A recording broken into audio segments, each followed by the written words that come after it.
everyone. I'm Larry Ridley, and this is the NFL on EA Sports. Today, we've got an exciting matchup on tap. It's the Chiefs coming in at 2-7, going up against the Buccaneers, who come in at 1-8. So let's get you out to Kansas City as we say hello to Brandon Gaudin and Charles Davis. All right, Larry, from one of the loudest venues in the NFL, there's a look at Arrowhead Stadium here in Kansas City. Today, we've got an interesting Week 11 matchup on tap between the Tampa Bay Buccaneers and the Kansas City Chiefs. The NFL season has hit high gear, and off we go in Week 11 on EA Sports. This one taken just inside the 10.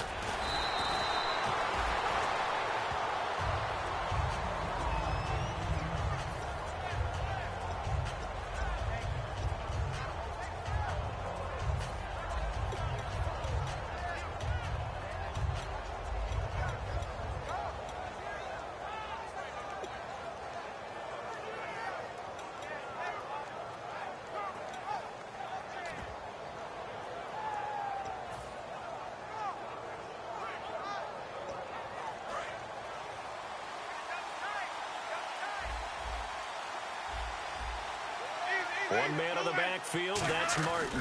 And he'll get it up the middle. And this defense feeling the encouragement. They stop him at the line of scrimmage on the first play of the afternoon. And Jenkins is a guy in this offense that I know you like to talk about. Absolutely love to talk about Austin Seferian-Jenkins. His ability to play in any position, whether it's as a wide receiver or as an inline tight end, his versatility, some of the best in the league. You even gave him the full name there. Austin Seferian-Jenkins. He is the real deal. On second down, Martin. It's a gain of about 3, but it's going to leave him with third and still 7 yards to go. And let's take a look at the defensive starters for Kansas City. Marcus Peters is a former first-round pick who has great anticipation and tremendous ball skills.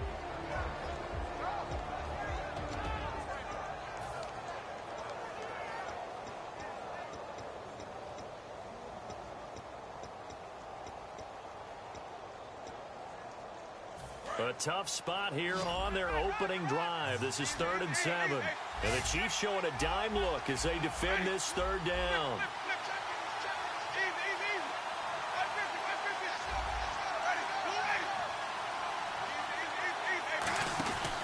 Winston gives to the tailback, Martin. And he'll be limited to a short gain up to about the 34-yard line. Call it a gain of 4, but not enough. The punt team going to need to be summoned here on 4th down.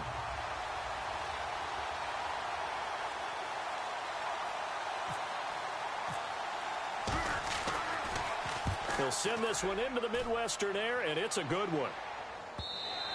And not what he was hoping for there, as this will hit in the end zone for a touchback.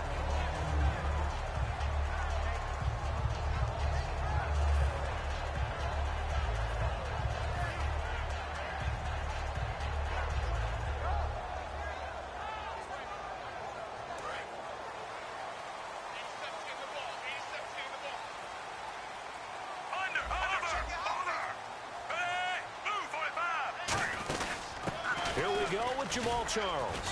And he'll find some space up to about the 25. Give him 5 on the carry there, and it'll be 2nd down. And if this offense is going to flow today, certainly the running back will be a key piece. Without a doubt, because they ask their runner to not just do that, but to block, to catch, to help set a tone for their offense. To throw on 2nd down is Smith. Incomplete. This is Albert Wilson. He's going to go. Albert Wilson. And all the way in for a Kansas City touchdown. Albert Wilson, his first touchdown on the year. And the Chiefs are going to take a first-quarter lead. It took them a while to get their speedster involved, but they found him downfield there. And what we've discovered as we've watched games is the speedster doesn't have to have a lot of catches, doesn't have to have volume in order to have a huge impact on the game. His speed scares the heck out of defenses, and other guys can capitalize, but when you finally hit him and he carries it all the way into the end zone, That's what you're paying him for. That big threat that can make big plays on a limited number of catches. That's how you step on the stage with your first catch. Take it to the house. This one taken just inside the 10. A beautiful fake. And a nice return sets him up pretty good here at the 30-yard line. And Tampa Bay trots out there now. And the last drive, their first drive, 3 and out. What changes here, if anything? I think it's making sure the guys that you trust the most with the ball, the biggest playmakers you have, that they touch it on this possession to try and get things moving. So get it to the horses. Without a doubt. They're the ones that typically end up in the end zone. Shift together here from the D-line. To throw, Winston. Drops it off to Martin. It'll be a gain of 4. And that'll make this a second down. Everyone's got to be able to catch the football. Doesn't matter what position you play, but if you're on offense, be aware a ball may come your way. Winston with a give to Martin. 3 yards is half of what they needed. Now can they get the other 3 here on third down? Well, so many times we look at a short run and we praise the offense for trying to set the tempo and establish things. But the defensive guys, hey, they just won the battle there. It wasn't a big run given up. They don't always have to absorb the body blows. Sometimes they dish them out themselves. 3rd and short yardage, Winston. And he finds Safarian Jenkins. And they get 14 yards there and a first down. I know I'm not in the rooting business, but I really like this kid, Austin Safarian Jenkins. Good catch there. I'm just hoping he can stay on the field and have some good health. Now the Bucs hoping so too. Limited to 16 games total his first 2 seasons combined. He is quite a target for a young quarterback. Jameis Winston can grow with this guy, and boy, they can be a dynamic duo. Just a yard on the pickup there, and it'll bring up a 2nd and 9. A 1-yard gain can look like a disaster, but it all depends on how the game is going. Is it a series of 1-yard gains running the ball? If that's the case, you might have to start thinking about throwing it a little bit more. But if it's just the occasional 1-yard run, hey, congratulations to the defense. They won that one. Come back and get them the next time.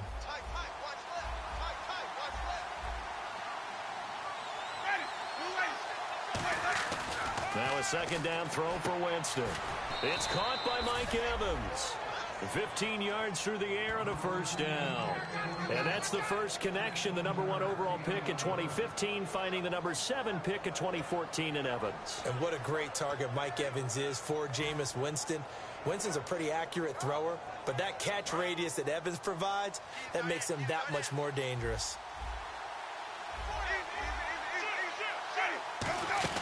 First down, here's the run with Martin. And able to break 1 tackle, but then quickly brought down. Call it a gain of 4 on first, and that'll make it 2nd down.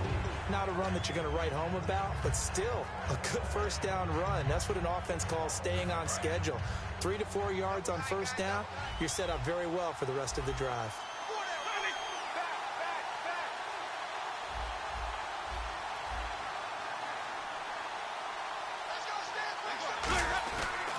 Again, it's Martin. And he's going to fight his way forward here for a modest gain. It's a 6-yard run, leaves him with about a foot or so here still to go to hit the marker with 3rd down coming up. This drive is turning into an extended one, and the guy carrying the ball, he's becoming more like a body blows guy. Every carry is putting some damage on the defense. So after a while, I'm not too sure how many guys are going to want to run up and tackle him. They'll run it. Here's Martin. And he's able to pick up the first before he's brought down inside the 5 at the 4. Now that's the Doug Martin we saw, not just in his rookie year when he burst on the scene out of Boise State, but how about in 2015 when he earned a big-time contract extension from Tampa Bay? Yeah, you mentioned it, from Boise State, 31st pick back in 2012.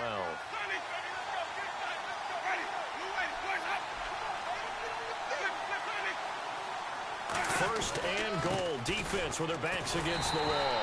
And he'll get it down close to the goal line, but not quite in. It'll be a pickup of 4, and it brings up 2nd and goal.